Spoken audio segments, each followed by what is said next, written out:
So guys, good morning, ano? Kwenta ang pera pag di ka marunong mag-isa. Yan, hinihiwa natin yung lulutuin natin na opo.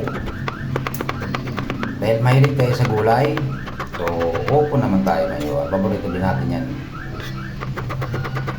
Lalagyan natin ng sardinas mamaya yan.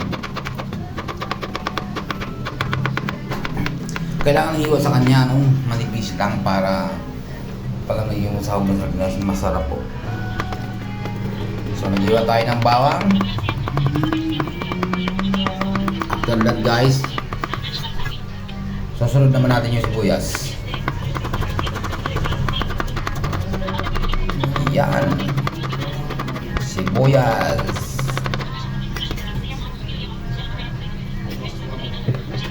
So okay, tapos na natin yung sibuyas.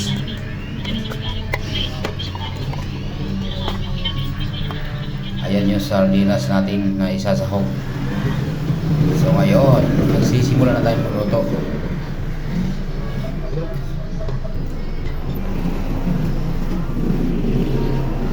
Buksan muna natin ang sardinas. Hindi ko na buksan, ano? Sa bahay, sa pagpoling.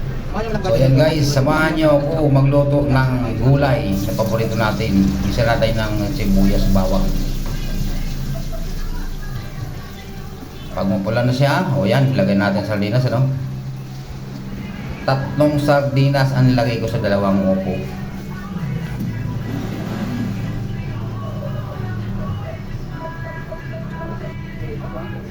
Yan, pagluto na po yung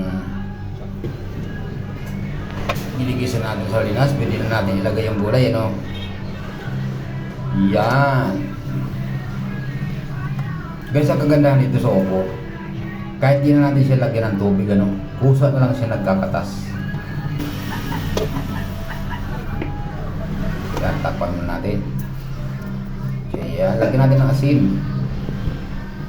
Mga ingredients ng pampalasa, yan. Para pag tingnan natin, medyo masarap na siya. So yan guys, niluto na yung inano natin, niluto natin na gulay na opo na may sardinas. Titikman natin. Medyo nainitan tayo, mainit.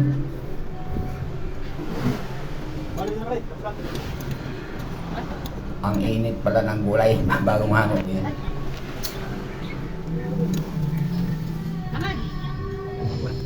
So grabe. Hindi ko mawari ang sarap.